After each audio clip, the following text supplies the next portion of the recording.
Today is a really exciting day because I have joined the board at CPE. I have loved the whole idea of this since we first met at TED a few years ago. With so many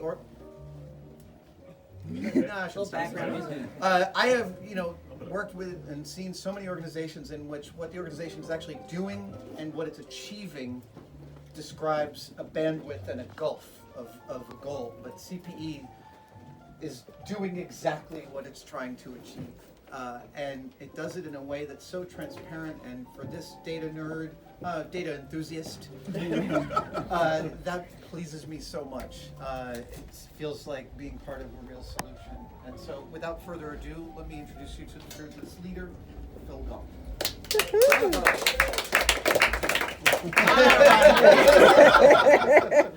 I don't want to speak for too long because no one has ever complained that a professor spoke too short.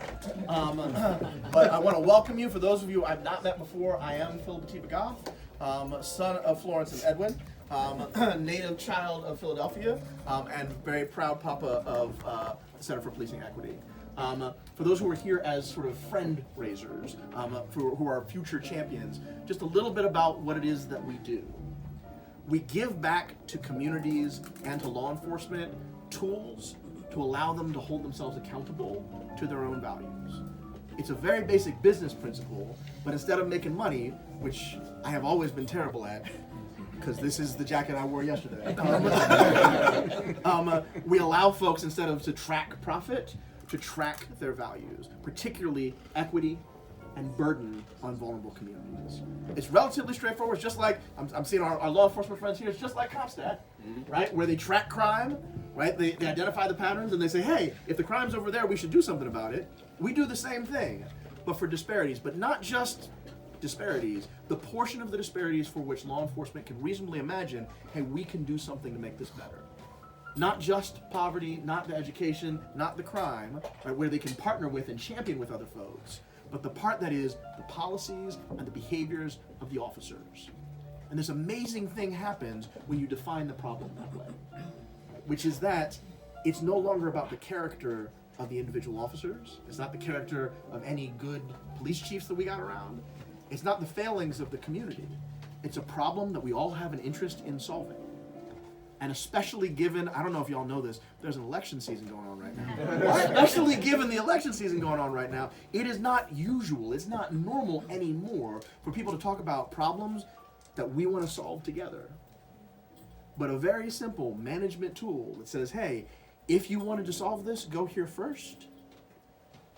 Turns the temperature down in the room, the volume down in the next room apparently, and it turns up the prospect of actually aligning your values with your behavior. I wish we could do something more ambitious than that, but it turns out something as modest a proposal as that is a revolution in the context of public safety. And I could not be more proud to be part of that with the folks who have been here for a long time and with our new friends. So if you are a new friend, the most important thing is definitely don't talk to me. This is as charismatic as I'm going to be all night long. Right? Talk to the other folks who are here, because in this room are people who make art, people who tell stories, people who actually enforce the law, people who think about how organizations should be structured, people who have amazing fashion sense, and people who wear the same jacket multiple days in a row, people who arrive late, and people who get here early.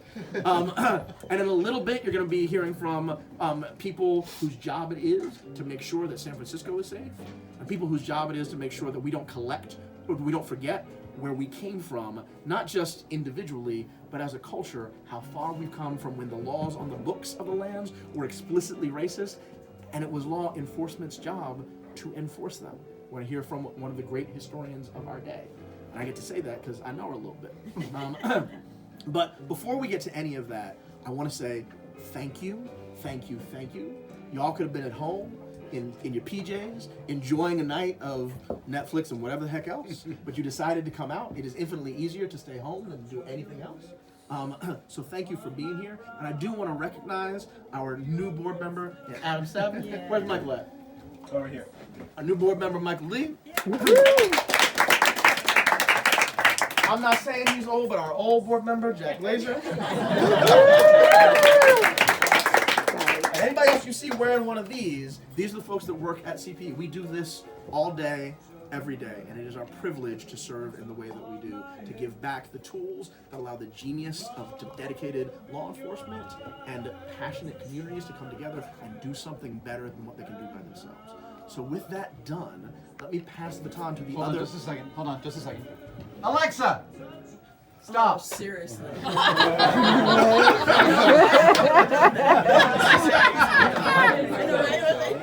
It's almost like using the I know, clap. right? All right, well, mildly anticlimactic at that point, but let me go ahead and pass the mic to the other co-founder, and I'd like to make sure that you understand I'm the co-founder, she's the other co-founder, Tracy Kazee, to talk a little bit about our law enforcement partners who are here and to introduce our chief.